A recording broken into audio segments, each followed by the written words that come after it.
कुमार म्हणून मी कुकाणा अहमदनगर डिस्ट्रिक्ट महाराष्ट्र येथे राहते। माझं वय 45 वर्ष। मी आपल्या समोर पौष्टिक मोदक बनवणार आहे। त्यासाठी लागणारं साहित्य विड्याची पान आहेत, लिंबाचा पाला, शेवग्याची पान, हे आहेत आवळ्याची पान, ज्येष्ठ मध, काजू बदामचे काप, गूळ, बारीक केलेला खोबऱ्याचा चुरा, धना डाळ, बडीशोप, मोरावळा, चेरी आणि खारी खोबरं आणि हा आवळा, बेलाची पान आहेत। मी याच्यामध्ये हे सर्व जे पान आपण पाहत आहात ते सर्व पानं स्वच्छ धुवून बारीक करून थोडेसे शेकून घेतलेले आहेत। ते मिक्सरमधून बारीक करण्यासाठी हे अशा पद्धतीने शेकून घ्यायचे, म्हणजे जास्त दिवस मोदक टिकतात। त्याच्यामध्ये आपण आता थोडंसं खारी खोबऱ्याची पेस्ट, थोडीशी चेरी, मोरावळा,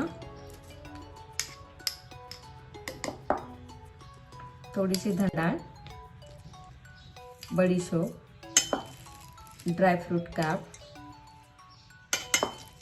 याचं कोणतंही मेजरमेंट नाही, तुम्हाला हवं त्या पद्धतीने तुम्ही घेऊ शकता। हे ज्येष्ठ मध पावडर आहे, गुळ,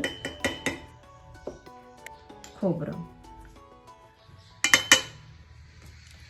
आणि आता याला मिक्सरमधून बारीक करून घ्यायचं आहे। मिक्सरमधून अशा पद्धतीने हे सारण बारीक करून घ्यायचं आहे। त्याच्यामध्ये आपण आता ही खजूर बारीक केलेली आहे, ही जी खजूर आहे ती इम्पोर्टेड खजूर आहे, ती बारीक करून याच्यामध्ये टाकायची आहे आणि त्याच्यामध्ये थोडासा खोबऱ्याचा चुरा, खारीक खोबऱ्याचा चुरा, ड्रायफ्रूटचे काप, हे सर्व टाकून हे सारण मिक्स करून घ्यायचं आहे। हे सारण अशा पद्धतीने मिक्स झाल्यानंतर त्याचे मोदक तयार करून घ्यायचे आहेत। हे अशा पद्धतीने मोदक तयार करू शकतो आपण। आणि दुसऱ्या मोदकचा एक प्रकार मी तुम्हाला दाखवते।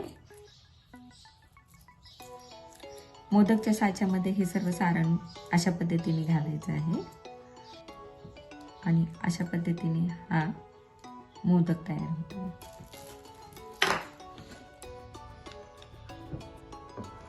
अशा पद्धतीने मोदक तयार करून घेतले आहे। ड्रायफ्रूटचे काप वरून चुरा वगैरे लावून वापरू शकता